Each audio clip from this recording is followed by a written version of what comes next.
Olá, pessoal. O assunto dessa aula vai ser absolutismo inglês.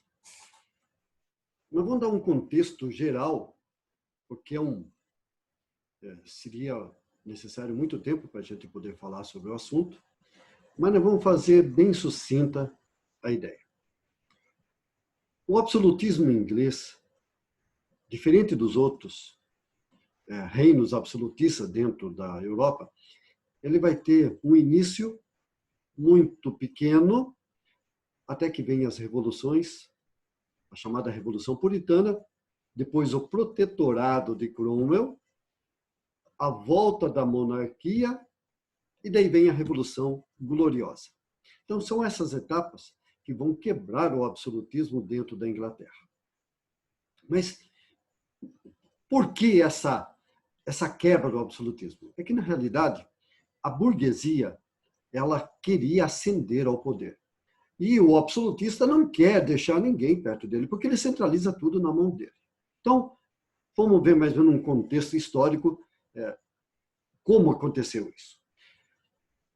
O absolutismo inglês, ele vai começar a existir de uma forma mais absolutista após a Guerra dos 100 Anos entre Inglaterra e França.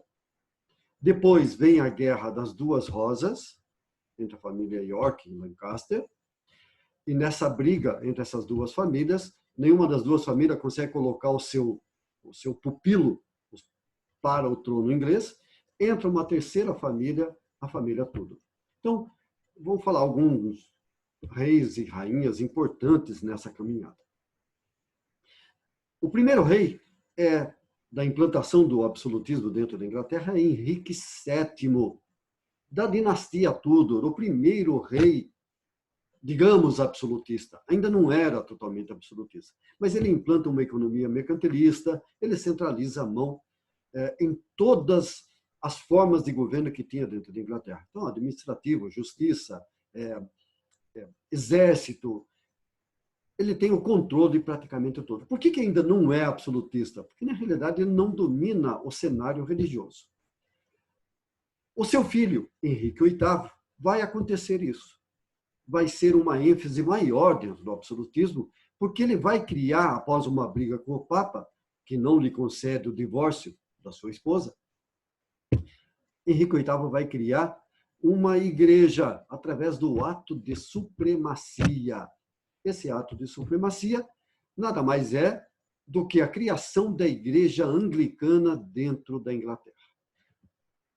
O próximo rei, morre Henrique VIII, o próximo rei é Eduardo VI, que praticamente ele não conseguiu governar. Depois dele vem a irmã de Eduardo VI, Maria Tudor, que é católica. Começa uma grande perseguição aos anglicanos dentro da Inglaterra, aos protestantes.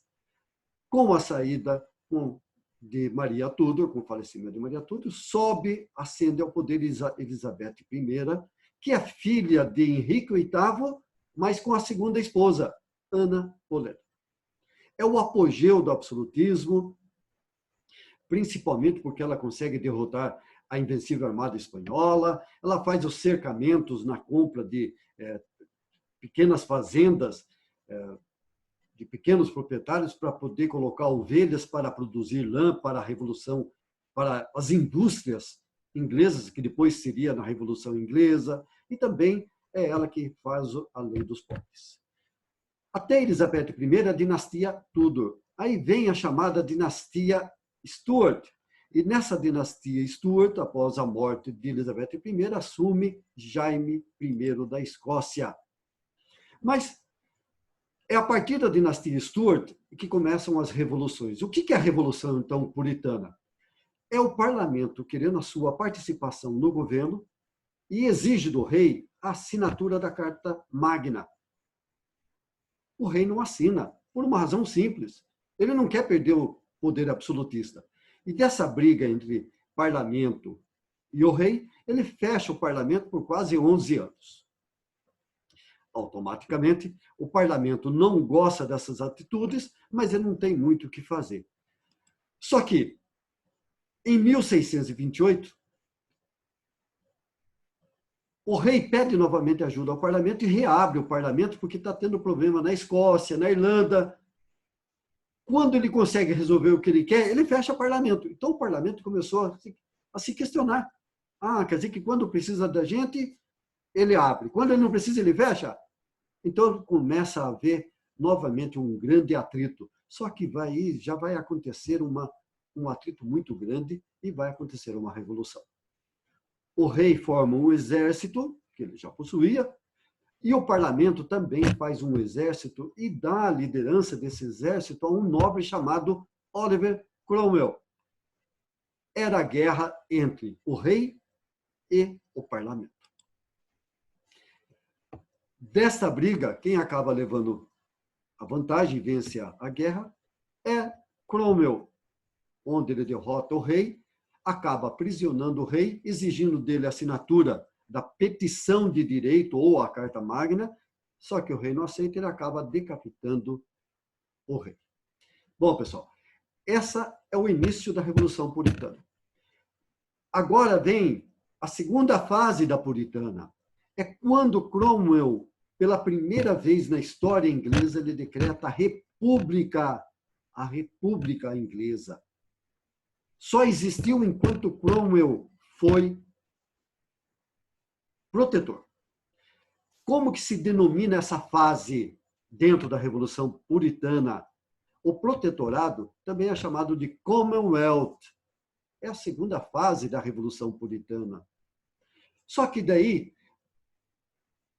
como Cromwell também queria ser um protetor, queria ser um governante absolutista, novamente os monarquistas resolvem colocar e trazer de volta a monarquia para a Inglaterra e trazem Carlos II, que é filho de Carlos I, que tinha sido decapitado. Há uma grande briga, Cromwell acaba expulsando Carlos II da Inglaterra e ele acaba dominando, Cromwell acaba dominando todo o cenário político, todo o Império Britânico. E é dele também a criação do Ato de Navegação, onde ele desenvolve a marinha, a força naval inglesa, quebrando a Holanda, o poder da Holanda no comércio marítimo do mundo. Então, ato de navegação. Bom, nessa briga entre Cromwell e o parlamento, ele acaba vencendo também ao parlamento novamente, e ele se torna, então, o que eu denominei anteriormente, que é protetor da Inglaterra, Escócia e Irlanda. É a fase do Commonwealth, é o protetorado de Cromwell. Mas Cromwell morre e, por sucessão, entra o filho dele no ano de 1658 e só fica um ano no poder. Por quê? Porque ele não tinha as qualidades do pai e acaba sendo destituído do poder em 1659. Bom, se não tem protetor, que é Cromwell, se não tem rei, vamos trazer o rei de volta. E chamam Carlos II, e Carlos II promete para os ingleses e para o parlamento tolerância religiosa, ajuda ao exército, promete segurança. Ou seja, ele mostra uma cara legal para ser colocado no poder. E ele é colocado no poder. Quando Carlos II entra no poder, acontece a segunda revolução, a chamada Revolução Gloriosa. Tem esse nome porque durante essa fase não vai haver atrito de morte. Na primeira, não. Na Revolução Puritana houve mortes. Nessa, vai ser um atrito mais político. Então, volta o absolutismo. Ele tenta voltar ao absolutismo com Carlos II, mas quando ele percebe que ele não consegue fazer o absolutismo ser implantado novamente, ele tenta pedir ajuda a Luís XIV, rei da França. O parlamento não gosta da ideia, acaba destituindo Carlos II. Entra o próximo rei, Jaime II, um católico, também amigo dos franceses, mas é católico, e acaba também novamente entrando em grandes atritos com o parlamento, acaba sendo também retirado do trono e é chamada Maria Stuart. Só que Maria Stuart ela não tem direito à sucessão, mas como ela era casada com um príncipe holandês chamado Guilherme de Orange, chegaram até Guilherme de Orange e falaram para ele: você só se torna rei por direito da sua esposa, se você assinar a Declaração dos Direitos ou a Petição dos Direitos. E ele aceita. E ele acaba subindo ao poder como Guilherme III.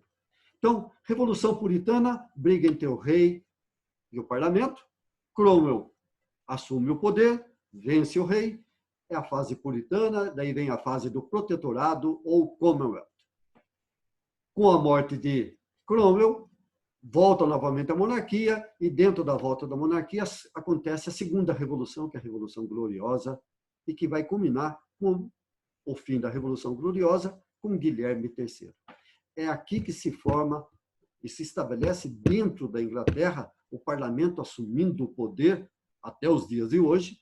Então, ele comanda o tesouro, ele tem um banco e o parlamento está na mão da burguesia.